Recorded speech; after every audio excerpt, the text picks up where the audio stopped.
We're going to get into some clips from the interview, and we have some timestamps here. Shout out to Booner for that, by the way. And it's too real quick before we go. Chris Spielman, it's one of the more, like Doc said it, when you listen to him speak, he's always so serious in press conferences, and he's all about business. And I didn't get the timestamp of this, but he mentioned, and maybe I did, and maybe we'll listen to it. But the thing he mentioned, and keep this in mind while listening to Chris Spielman, is he is very content with being like, I don't want the spotlight. I don't care about the spotlight. Like, they asked him, like, hey, do people come up to you in Detroit, and do the fans still love you? And he's like, I honestly don't want any of that. Like, I want to, like, I've had my time in the league. I've had my time as a media member. I've had my time as everything. He was like, all I want to do is help bring Sheila Hamp in the city of Detroit a Super Bowl, and I want to do it in the shadows. And he doesn't care. So, like, he never, like, he speaks to the media, and he's always so serious. This is like the first time, like, at least me, I've seen him like really just open up and just beat Chris Spielman, and like just beat, like, with his brother. Like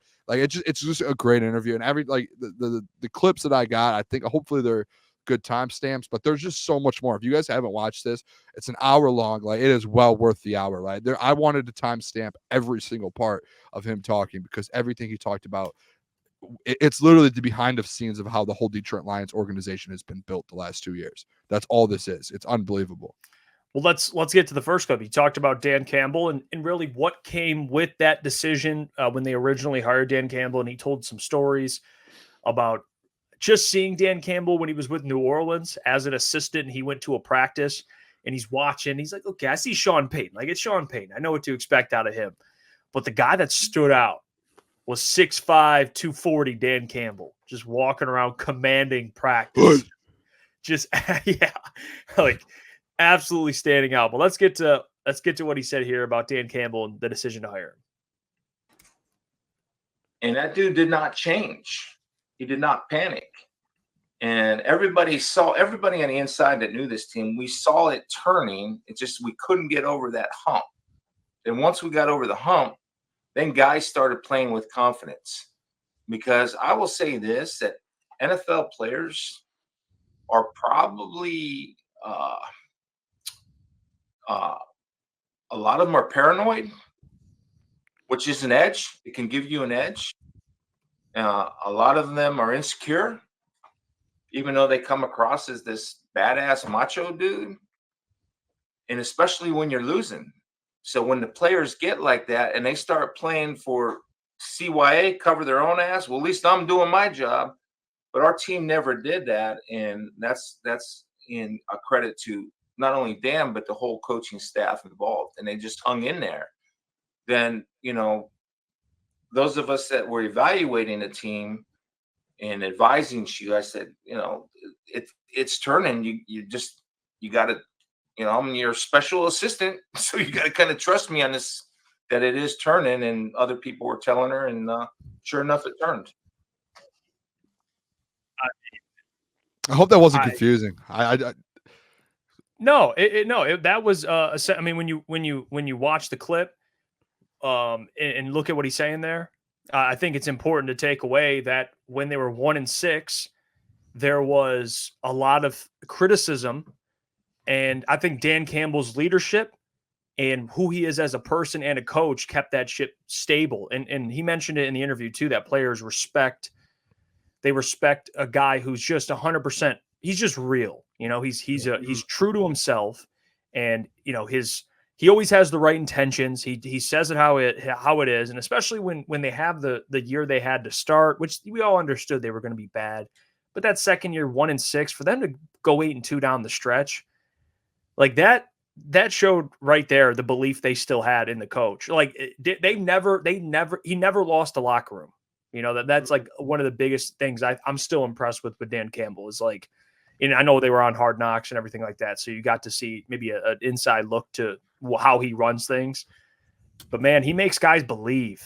I mean, and that goes back to, you know, when I always mention it on the pod too, when talking about players, he gets everything out of players, and I think that's why, guys. I mean, I do. I mean, it goes just to show how important the culture is and why they're so careful with the players they bring in. You go through that situation with the Stephon Diggs. I mean, look what was happening in Buffalo when they were losing this year. You bring in players like that can potentially cost Dan Campbell his job. They start losing games. Okay, now they're going to start looking at the GM. So that's a perfect example of why they're so careful to place the certain players that they do on this roster. because when shit goes wrong, it's not a lot of ego. It's all about the team, and I think that's why they invest the money that they did in Amon-Ra, St. Brown, and Penei Sewell, because they know that those guys on the offense, Jared Goff as well, can contribute to leading that down even to the guys that are rookies this year, next year, the veterans that are playing in a bad situation that were probably getting ready to dip. They can be like, hey, none of that shit's flying here. This is how we run football in Detroit, and it's just something that's very important for this team. So yeah, and like with that too, and really like the whole that clip there of Chris basically talking about how you bring Dan in, and right before that, Jeff, I know earlier in the show you were talking about how Dan is just so comfortable in his body and who he is and what he's about that like he doesn't care about making decisions or bringing in coaches that are potentially better than him or this or that. And that was essentially what Chris Spielman's saying was like, we were losing, you know, we won 3 games from the first season and everyone's outside is panicking. And, you know, Sheila even, you know, might have go to Chris and be like, hey, what's going on? Like, and he's like, no, like, trust me, things are happening here. Like, I see what's happening. And Brad knows what's happening with these players. They're bringing the right guys in. And then this turnaround starts to happen.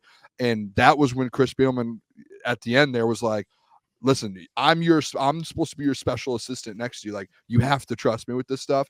And now you see the long-term payoff of trusting a guy like Chris Spielman, who brought in Dan and said, hey, we're doing things the right way. Like, this is what we want to do. And this is what we're about. And we're going to do things the right way. And they did that. And I think it just bleeds down from all the way up from Chris Spielman to Brad Holmes, to Dan Campbell, to the players. And now when you start bringing new players in, I always go back to like the Patriots and all these different organizations who like go on these runs of like, you know, like Chiefs, and like you get that consistency of like coming to work every day and being like, hey, this is what we were about. And like old Lions teams, you never had that and no one ever implemented it. So no one ever got to know what that's like. Now you know what it's like to show up to work and be like, hey, we're working at a very, very high level here. And Amon-Ra St. Brown and Penei Sewell, they teach that to Antoine Green and Colby Sorsdale. And then in 10 years, when those guys have to retire, those guys will teach it to the next group. And that's when you start kind of actually getting a real organization. And Chris Spielman started that from the top, which is like unbelievable to see. It's the what's the carry down or the snowball effect, I guess, Yep. or like kind of like it's like an IV, it's like a drip. Like you're just learning from everyone, and it carries over for the next 15 years. Yeah, well, he also talked about Dan Campbell, how he's handling Super Bowl expectations, which I think was a great part of this as well. So let's get to what Chris said about Dan and how he's handling this upcoming season. In the next year. He gets more pissed. Well, you know, like, oh my gosh, everybody's supposed to be better. Well, we're going to be better. I mean, we added some pretty darn good pieces, right?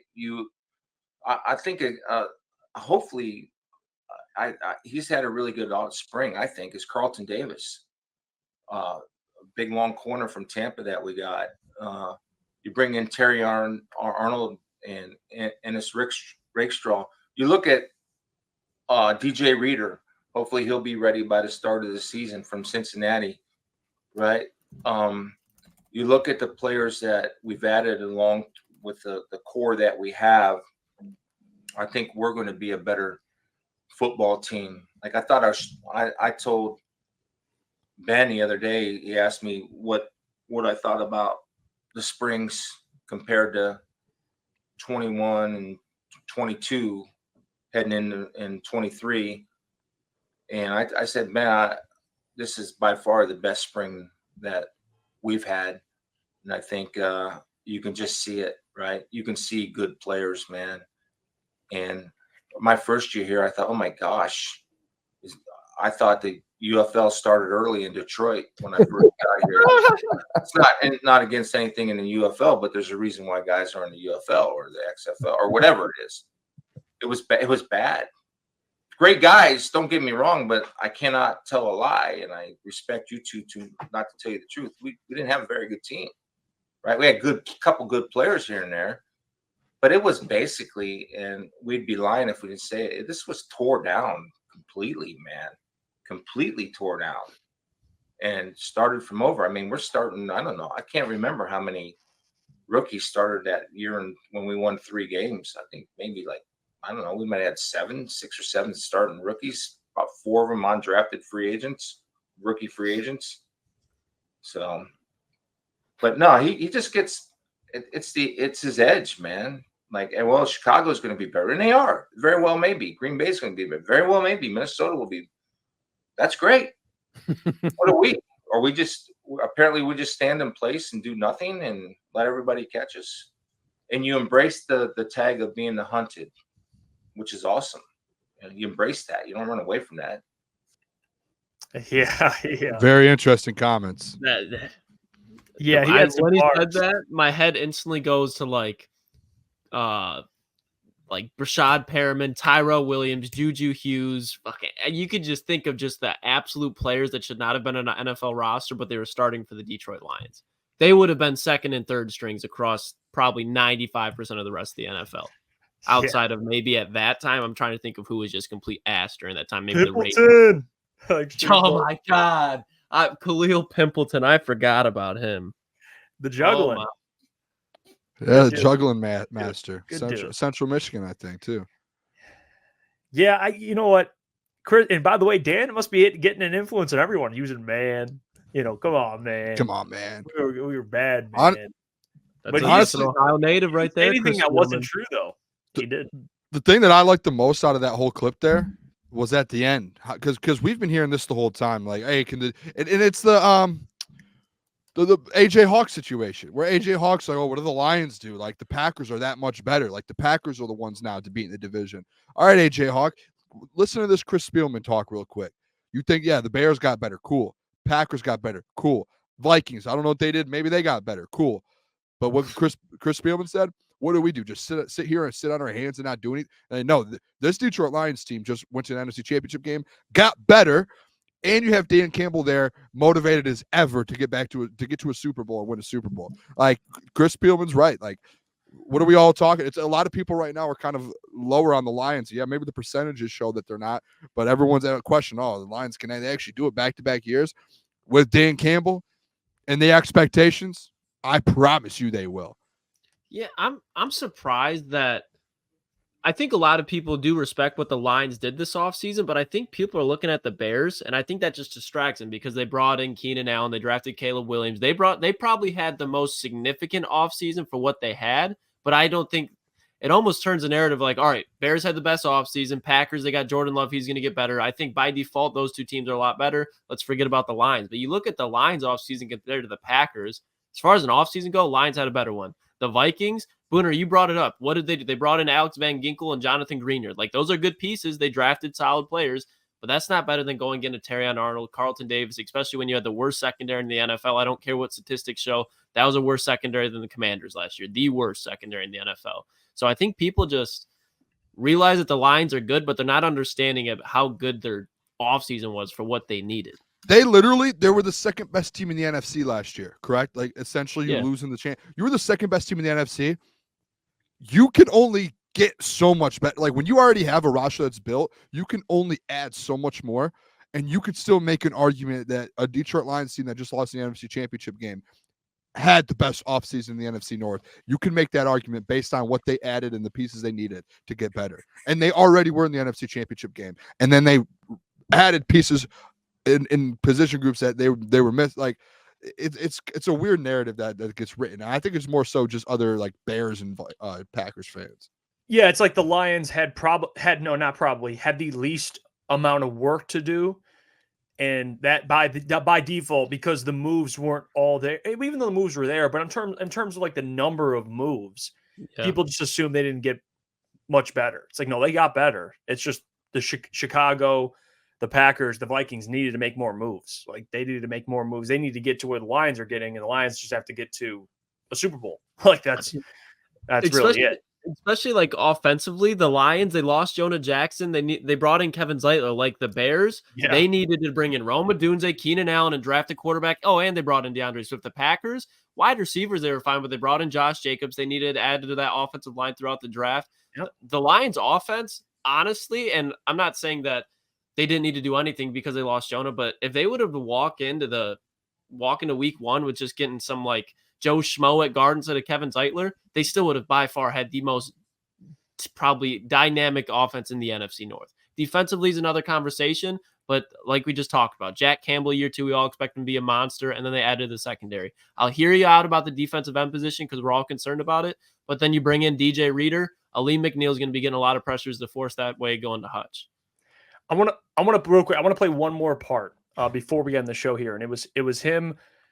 Really, what you said earlier, Booner, about Brian Branch potentially being the best pick, which I thought that was it was interesting to hear that. But let's hear Chris Spielman on Brian Branch and really drafting Jahmyr Gibbs and Jack Campbell, because he does bring that up as well. But let's hear what he had to say here.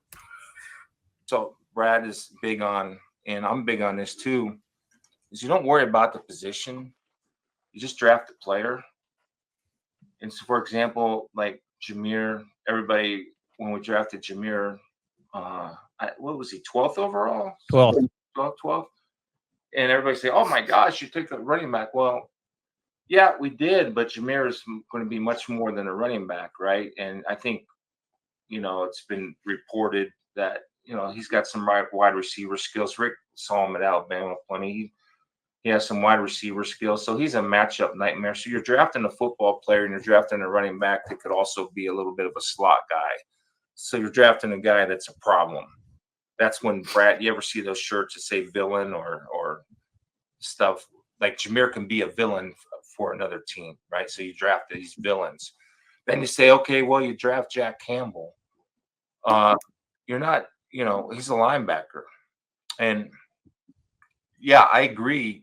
That's drafting linebackers, but what you're drafting is not only a really good linebacker who I think is going to have a really good year this year.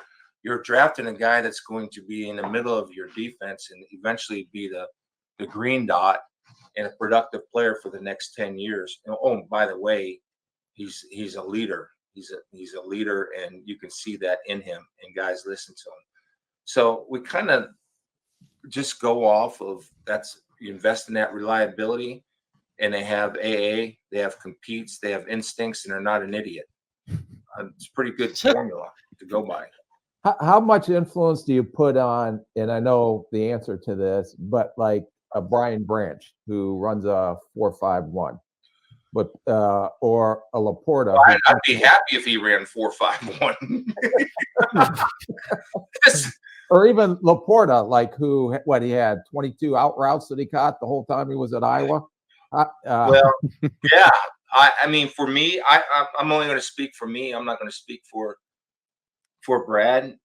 With Brian, all you had to do was watch the film. The dude was maybe one of the best tacklers that I've seen. As far as if a guy did catch a ball, he'd eliminate yards after catch.